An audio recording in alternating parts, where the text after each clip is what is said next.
Selamat pagi, Bapak Ibu, Saudara-saudari yang dikasihi dalam Tuhan kita Yesus Kristus.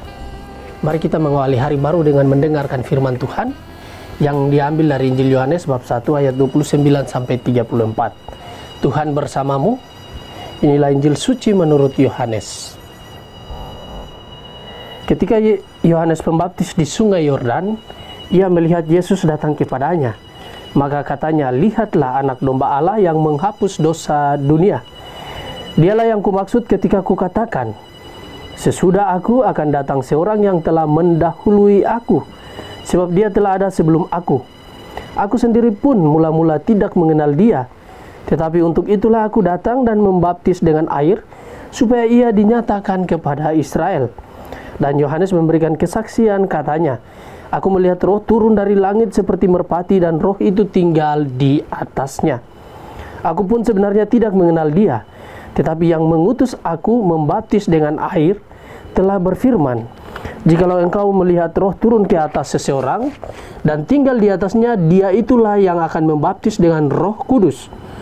Dan aku telah melihatnya, maka aku memberi kesaksian, dia inilah anak Allah." Demikianlah sabda Tuhan.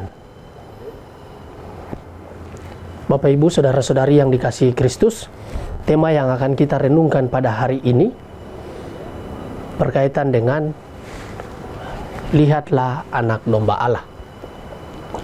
Bapak Ibu, Saudara-saudari, kalimat Yohanes Pembaptis ini selalu kita dengar dan diulang oleh imam yang memimpin perayaan Ekaristi sebelum kita menerima komuni kudus. Seorang imam di dalam momen itu mengarahkan umat dan mempersiapkan mereka untuk menyambut Sang Juru Selamat, anak domba Allah yang telah datang ke dunia untuk keselamatan umat manusia. Ucapan Yohanes Pembaptis itu adalah sebuah kesaksian iman yang sungguh mendalam. Keyakinan ini lahir dari kedekatannya dengan Yesus dan sekaligus pewahyuan Allah kepada dirinya. Dia mengenal Yesus karena dia melihat Roh Kudus turun dan mendengar wahyu Allah pada saat Yesus dibaptis. Injil menulis, Yohanes memberi kesaksian, "Aku telah melihat roh turun dari langit seperti merpati, dan ia tinggal di atasnya." Dasar kesaksian Yohanes adalah pengalamannya sendiri melihat kemahabesaran Allah yang turun ke atas Yesus dalam rupa burung merpati ketika dia sendiri membaptis Yesus di Sungai Yordan. Tujuan kesaksian Yohanes adalah supaya orang percaya kepada Yesus, teristimewa murid-muridnya sendiri. Kesaksian Yohanes ini berdaya guna, artinya dipercaya oleh orang, karena Yohanes sendiri memiliki kewibawaan. Kewibawaan Yohanes terletak pada cara hidupnya yang benar di hadapan Allah. Yohanes hidup baik. Bahkan Herodes yang terkenal kejam itu segan juga terhadap Yohanes. Karena itu kata-kata Yohanes didengarkan oleh banyak orang.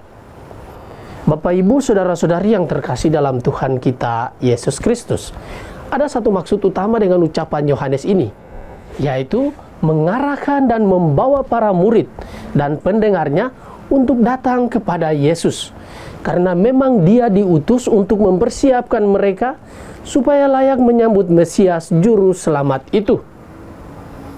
Maksud yang sama pun ditujukan kepada kita dalam perayaan Ekaristi oleh imam, supaya kita sungguh-sungguh siap untuk datang kepada Yesus dan menyambut dia ke dalam hati dan kehidupan kita. Belajar dari sikap iman Yohanes ini, marilah sekarang kita menyadari tanggung jawab iman kita untuk memberi kesaksian tentang kebenaran Kristus kepada orang banyak, kepada orang-orang di sekitar kita. Cara terbaik bagi kita untuk memberi kesaksian tentang Kristus adalah keteladanan kita, hidup baik sesuai dengan ajaran Kristus sendiri. Dengan hidup baik penuh kasih dan kesetiaan, orang lain akan melihat dalam hidup kita pancaran kualitas kebenaran yang sungguh-sungguh membuat mereka mengenal Kristus melalui cara hidup kita. Semoga demikian. Amin. Marilah berdoa. Tuhan, pagi ini kembali kami naikkan syukur dan permohonan. Terima kasih sudah menjaga kami saat tidur maupun bangun. Terima kasih untuk udara sejuk dan segar pagi ini. Bukalah mata hati kami di awal hari ini, dan mampukanlah kami memandang kemurahan dan karya-Mu, serta memuji dan memuliakan-Mu melalui pekerjaan dan pelayanan kami di hari ini.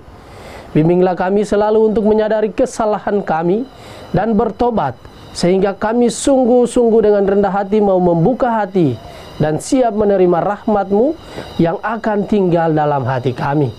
Kristus terang dunia, berkatilah keluarga-keluarga kami. Jadikanlah kami alat kasih-Mu dan pantaskanlah kami menjadi hamba-Mu yang setia. Amin. Tuhan bersamamu. Semoga kita sekalian orang-orang yang kita kasihi dan doakan, seluruh aktivitas kita di hari ini senantiasa dilindungi, dibimbing dan diberkati oleh berkat Allah yang kudus, Bapa dan Putra dan Roh Kudus. Amin.